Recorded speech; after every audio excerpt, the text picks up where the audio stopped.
जय श्री कृष्णा। राधे राधे दोस्तों। बट पूर्णिमा का व्रत सुहागन महिलाओं के लिए बहुत ही महत्वपूर्ण माना जाता है। अपने पति की लंबी उम्र, अच्छी सेहत और सुखी दाम्पत्य जीवन के लिए महिलाएं इस दिन बरगद के पेड़ की पूजा करती है। आज की इस वीडियो में हम जानेंगे कि साल 2026 में बट पूर्णिमा का व्रत किस दिन रखा जाएगा और इसका सही शुभ मुहूर्त क्या है। इसके साथ ही हम बात करेंगे सुबह उठकर सुहागन महिलाओं को कैसे शुरुआत करनी है, 16 श्रृंगार का क्या महत्व है, व्रत का संकल्प कैसे लिया जाता है और बरगद के पेड़ की परिक्रमा से क्या नियम है। साथ ही वीडियो के अंत में हम सत्यवान सावित्री की पूरी पुरानी कथा और व्रत खोलने की सही विधि भी जानेंगे। तो चलिए सबसे पहले देख लेते हैं कि इस पावन व्रत की पूजा के लिए हमें कौन कौन सी सामग्री की आवश्यकता होगी। कच्चा सूत या कलावा। बरगद के पेड़ की परिक्रमा करने के लिए सफेद कच्चा सूत या लाल पीला कलावा, बांस का पंखा, यह इस पूजा का सबसे जरूरी हिस्सा है। बट वृक्ष को हवा करने के लिए एक छोटा बांस का हाथ पंखा, भीगे हुए चने।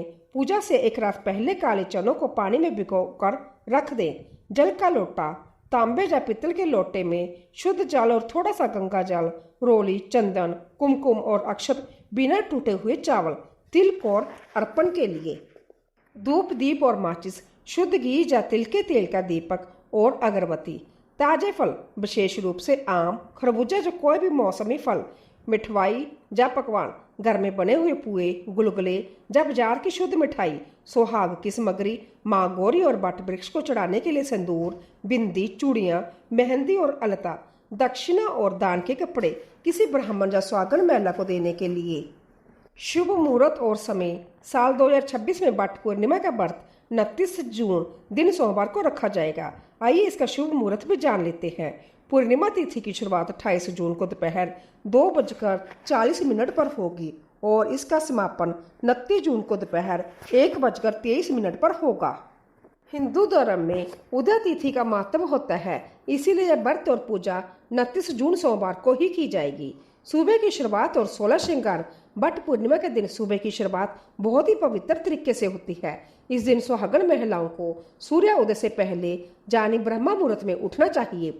उठने के बाद सबसे पहले पूरे घर की साफ सफाई करें और फिर गंगा जल मिले हुए शुद्ध जल से स्नान करें। स्नान करने के बाद साफ सुथरे या नए वस्त्र धारण करें। ध्यान रखें कि इस दिन काले, नीले या गहरे सफेद रंग के कपड़े पहनने से बचना चाहिए। इस दिन शुभ अवसर पर लाल, पीला, गुलाबी या हरा रंग पहनना बहुत उत्तम माना जाता है। कपड़े पहनने के बाद सुहागन महिलाओं के लिए पूर्ण 16 श्रृंगार करना बेहद जरूरी होता है। हाथों में हरी या लाल चूड़ियां पहने, पैरों में अलता लगाएं और हाथों में सुंदर मेहंदी रचाएं। माथे पर कुमकुम की बड़ी बिंदी और बालों की मांग में अच्छे से सिंदूर भरें। हिंदू धर्म में माना जाता है कि बट पूर्णिमा पर किया गया पूर्ण श्रृंगार पति के जीवन में खुशहाली और लंबी आयु लेकर आता है। व्रत का संकल्प ले। श्रृंगार करने के बाद अपने घर के मंदिर या पूजा स्थल को साफ करें। वहां एक घी का दीपक और धूप जलाएं। इसके बाद अपने हाथ में थोड़ा सा शुद्ध जल, अक्षत, चावल और एक फूल लेकर पूर्व दिशा की ओर मुंह करके बैठ जाइए। अब भगवान विष्णु, माता लक्ष्मी और माँ सावित्री का ध्यान करते हुए अपने व्रत का संकल्प ले। माने मन कहें कि हे परमेश्वर, हे सावित्री माता, मैं आज अपने पति की लंबी आयु, उत्तम स्वास्थ्य और अपने सुखी दाम्पत्य जीवन के लिए पूरी निष्ठा से बट पूर्णिमा का व्रत रख रही हूँ। मेरी पूजा और इस व्रत को स्वीकार करे और मेरी मनोकामना पूरी करे। ऐसा कहकर हाथ का जल और अक्षत भगवान के चरणों में अर्पित कर दे। पूजा विधि। संकल्प लेने के बाद अपनी पूजा की थाली लेकर उस स्थान पर जाएं जहां बरगद बट का पेड़ हो। सबसे पहले बट वृक्ष की जड़ में जल का लोटा अर्पित करें। इसके बाद पेड़ के तने पर रोली, चंदन और कुमकुम से तिलक करें, अक्षत चढ़ाएं और धूप दीपक जलाकर वहां रखें। इसके बाद रात भर के भीगे हुए चने, ताजे फल और मिठाई का भोग लगाएं। माँ गौरी और बट वृक्ष को सुहाग की सामग्री अर्पित करें। पूजा करते समय थोड़ा सा सिंदूर अपनी मांग में भी लगाएं। अब अपने हाथ में सफेद कच्चा सूत या लाल पीला कलावा ले और बरगद के पेड़ की परिक्रमा शुरू करें। परिक्रमा करते समय धागे को पेड़ के तने के चारों ओर लपेटते जाएं। शास्त्रों के अनुसार कम से कम 7 बार परिक्रमा जरूर करनी चाहिए। आप अपनी श्रद्धा के अनुसार 11, 21 या 108 बार भी परिक्रमा कर सकती हैं। हर परिक्रमा के साथ अपने पति के अच्छे स्वास्थ्य की कामना भी करें। परिक्रमा पूरी होने के बाद पेड़ के नीचे बैठ जाइए और वट पूर्णिमा की यह पुरानी कथा जरूर सुने या पढ़ें। वट पूर्णिमा की पौराणिक व्रत कथा। मद्र देश के एक राजा थे जिनका नाम अश्वपति था। राजा अश्वपति की कोई संतान नहीं थी। संतान प्राप्ति के लिए उन्होंने कई वर्षों तक जग और कठिन तपस्या की। उनकी भक्ति से प्रसन्न होकर सावित्री देवी ने उन्हें दर्शन दिए और एक तेजस्वी कन्या का वरदान दिया। समय आने पर राजा के घर एक कन्या का जन्म हुआ जिसका नाम उन्होंने देवी के नाम पर सावित्री रखा। सावित्री बचपन से ही बहुत गुणवान, बुद्धिमान और संस्कारी थी। जब सावित्री विवाह योग्य हुई तो राजा अश्वपति ने उसे अपने लिए योग्य वर चुनने की स्वतंत्रता दी। सावित्री अपने मंत्री के साथ वर की खोज में निकली। तपोवन में घूमते हुए उसकी भेंट साल्वा देश के राजा दुम उत्सैन के पुत्र सत्यवान से हुई। राजा उद्दम उत्सैन का राजपाट शत्रुओं ने छीन लिया था और वह अंधे होकर अपनी पत्नी और पुत्र के साथ जंगल में कुटिया बनाकर रहते थे। सत्यवान बहुत ही संस्कारी, माता पिता के भक्त और सदाचारी थे। सावित्री ने मन ही मन सत्यवान को अपना पति चुन लिया। जब सावित्री लौटकर आई तो वहां देवऋषि नारद बैठे थे। सावित्री ने जब सत्यवान के बारे में बताया तो नारद जी चिंतित हो गए। नारद जी ने राजा अश्वपति से कहा कि सत्यवान सर्वगुण संपन्न है लेकिन उनकी आयु बहुत कम है। विवाह के ठीक एक वर्ष बाद ही सत्यवान की मृत्यु निश्चित है। जय सुनकर राजा अश्वपति घबरा गए और उन्होंने सावित्री को किसी और को चुनने की सलाह दी, लेकिन सावित्री अपने फैसले पर अडिग रही। उसने कहा कि कन्या अपने जीवन में एक ही बार पति का वरण करती है, अब चाहे जो हो मेरे पति सत्यवान ही होंगे। आखिरकार सावित्री का विवाह सत्यवान से हो गया। विवाह के बाद सावित्री राजमहल के ऐशोआराम छोड़कर अपने सास ससुर की सेवा के लिए जंगल की कुटिया में आ गई। वह दिन रात अपने अंधे सास ससुर की सेवा करती और नारद जी द्वारा बताई गई सत्यवान की मृत्यु की तारीख को याद करके चिंतित रहती। जब सत्यवान की मृत्यु का समय केवल 3 दिन शेष रह गए तो सावित्री ने 3 दिनों का कठिन उपवास और नियम शुरू कर दिए। चौथे दिन, जो कि सत्यवान की मृत्यु का दिन था, सत्यवान हमेशा की तरह लकड़ी काटने के लिए जंगल जाने लगा। सावित्री ने भी उसके साथ जंगल जाने की जिद की। सत्यवान के मना करने के बाद भी सावित्री अपने सास ससुर से आज्ञा लेकर सत्यवान के साथ जंगल चल दी। जंगल में लकड़ी काटते काटते अचानक सत्यवान के सिर में तेज दर्द होने लगा।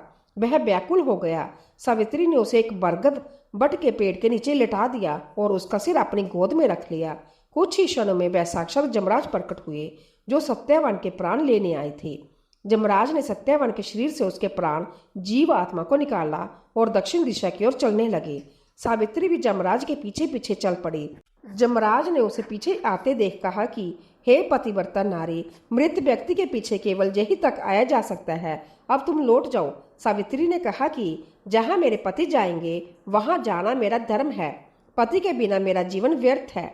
सावित्री की बुद्धिमानी और पतिव्रता धर्म से प्रभावित होकर जमराज ने कहा कि मैं तुम्हारी भक्ति से प्रसन्न हूँ, तुम अपने पति के प्राणों के अलावा कोई भी 3 वरदान मांग लो।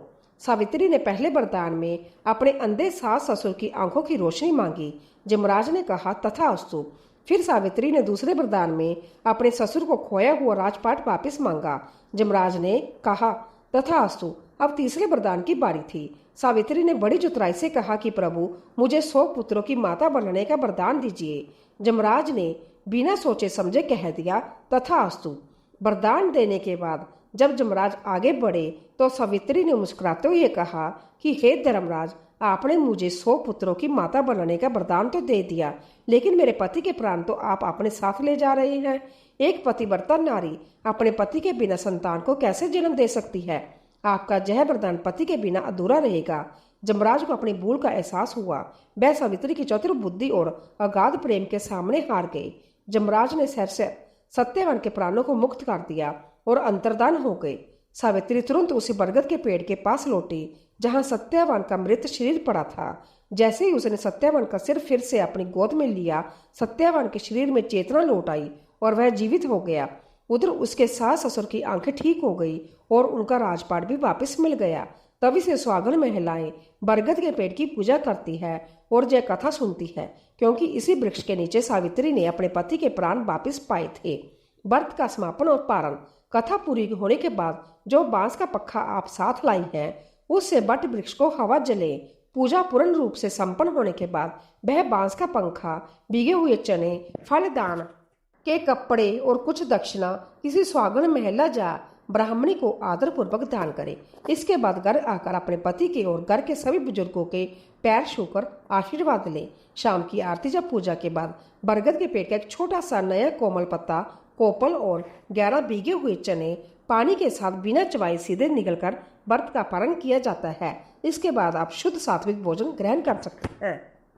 तो सुहागन सहेलियों, ये थी वट पूर्णिमा व्रत की संपूर्ण जानकारी। उम्मीद करती हूँ कि यह वीडियो आपके लिए बहुत मददगार रही होगी।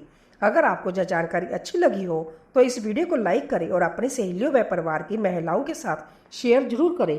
ऐसी ही और भी धार्मिक और उपयोगी वीडियोस देखने के लिए हमारे चैनल को सब्सक्राइब करना बिल्कुल ना भूलें। आप सभी को वट पूर्णिमा की ढेरों शुभकामनाएं। माता सावित्री आप सभी का सुहाग अखंड रखे। धन्यवाद।